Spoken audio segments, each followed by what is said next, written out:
Hello YouTube, today I want to show you how to enable voices in the demo. It only works from Faceit, because Faceit also recording that information and storing into the demo. So I jump to the specific round I want to listen to. You don't have to do that, but I want to do that. So if you're the first one to connect to the server, you will be given player ID 1. But on the minimap, you can have a different number, because the minimap is not the same as when you connect to the server. So what you have to do is you open console, make sure minimap is open, so you can easily see if it's an enemy or if it's a teammate that you're spectating. The first thing you need to do is you need to have something to write down the numbers at. I will write down on my phone. So I start with player 1, which is me because I connected first. So this is what you do to find which player you want to listen to. Beck_player1. And you click enter and you see it's me. 2, that's a teammate. So I write it down on my phone. 1, 2, and then 3. I can see on the minimap he's blue. You can see it's lighting up which player you're watching. So that then I write that down. Player 3 is enemy. Player 4.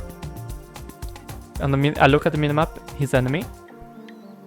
It's easiest to just look at the minimap. Player 5. He's also enemy. Player 6. Also enemy. Player 7 is a teammate. Player 8 is a teammate. Player 9 is enemy. And then we have player 10, which I believe is teammate. Yeah, teammate. The command we used is TV, listen voice indices. This command controls voice audio for player slots 1 and all the way to slot 32. CS2 can support up to 64 players in a match, so there is also a second version of the command TV listen voice indices _H. The _H stands for higher and is used for player slots 33 to 64. Now, we need to calculate the value. When you connect to the server, you are assigned a player slot from 1 to 10. Each slot has its own value, and every combination of player slots produces a unique total. To select the players you want to hear, simply add together the values assigned to their slots. Because each combination produces a unique number, a total of 316, for example, can only represent players in slots 3, 4, 5, 6, and 9. No other combination of player slots can produce the same total. In this case, I personally want to listen to these. Player 3, 4, 5, 6, and 9. My total value is therefore 316. 316 is then my entire enemy. So I paste it into the console, and now you should be able to hear enemy only. That's it. That's everything I wanted to show you. So the tutorial is now complete. You should now know how to isolate specific players and choose whose voice chat you want or don't want to hear. Thanks for watching. The video will continue playing because I'm currently working toward a YouTube achievement that will unlock some additional features for my channel. If you have a little extra time, feel free to keep watching. In the rest of the video, I will explain how I faked a push on the A site while the rest of my team went to the B site, making so when first defender on B site dies, all 3 A players doesn't rotate. My team now is gonna fake A by throwing trigger grenade top mid, which makes it suspicious. So let's see. I can explain along the way. You will be able to hear enemy talking now. You play golf yellow? Yeah. Okay, I don't need to run back. So that's the enemy talking. Now we're throwing trigger grenade top mid, and they can say maybe I. Maybe mid push.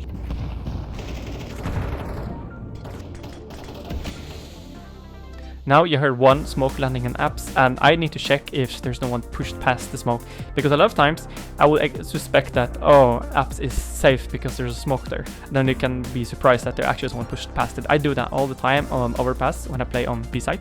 I push, I throw a smoke short and I push past it and I hold like from the corner. So I actually push past the smoke to surprise them. So now I need to check that. Enemy said there's 2 grenade banana, so I don't know there's 2 banana, but they don't have any more information. So I'm checking past the smoke. It's safe. Jim is throwing flush.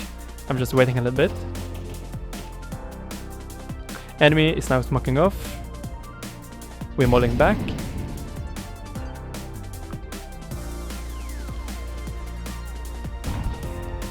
So now I'm doing something that's very important for you to understand. If you are gonna fake A site, you can throw nades there. And if they only heard nades popping, popping, popping, and they don't take any steps, they know it's a fake. So they need to know that there is someone actually there.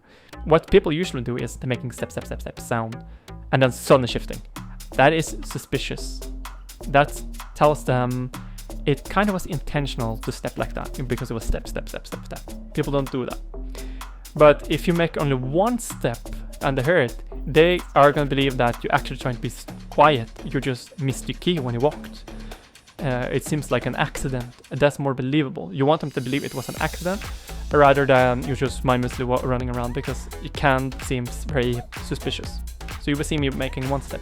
And after making one step, I'm shifting all the way back to make another sound in a different location. Because I made one step in apps, they are gonna model apps. I have, of course, watched the demo. That's why I'm explaining what they're doing and what they're thinking. I'm not just guessing and then I'm correct. I have watched it already. And I'm explaining what they're thinking. I made a jump. And I made one step in apps. So they believe one is apps and one is trying to jump in window. And then I'm not sure if they believe it's 2 or 3, because after making it trying to go into the window, I'm also making step top second in.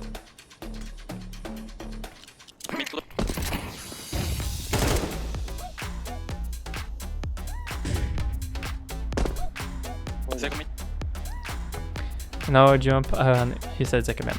So I'm not sure if you believe it's 2 or 3, but they're not rotating. My team is able to kill one and they still not rotating. And now my team killed another one, and the last guy who get killed, he's able to see that 4 people are running at B site.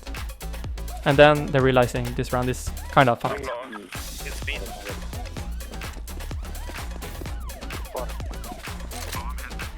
And he said it's 4 because his death cam allowed him to see a few seconds after. I like to hide in this corner because it's a corner they don't expect anyone to be in. Usually they cleared 2 corners in the middle of the banana, and then they're starting to aim at car or try to be ready to kill someone behind the wall, not in front of the wall in the corner I am. So I always like to hide in this corner when I'm holding banana after post plant. And that's the round. They're saving and they're giving up, and we won the round quite easy by faking the information. I hope you learned something. I hope you learned to fake better.